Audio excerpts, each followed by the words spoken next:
মানুষ দেখছি, তোর মতো নির্লজ্জ মাইয়া তো আমি এটাও দেখি নাই। হ্যাঁ, তুই তো সেরা অভিনয়ে, তুই সেরা রে। আমার স্বামীকে আমার অনুমতি ছাড়া বিয়ে করেছো তুমি, আর অভিনেতা করছো আমারে। এত স্বামী স্বামী করো, বাসর ঘর থেকে স্বামী নিখোঁজ হয় কেমনে তোর? হ্যাঁ, আসলে বাইন্দা রাখতে পারলি না স্বামী রে। তুমি কিডা শোনা যে তোমাকে আমি কৈফিয়ত দেবো? তুমি কি উকিল, জাজ, ব্যারিস্টার? কি কি কইলি আবার ক, কি কইলি আবার ক? ব্যাটারি কি ফুরিয়ে গেছে নাকি?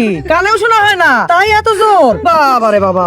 এই একদম উল্টাপাল্টা কথা বললে কিন্তু শিলনুরা দিয়ে একদম নাক ভাঙিয়ে দিব। আমার নামও লায়লা, যার উপর আমি রাগ করি তার জীবন করি ময়লা।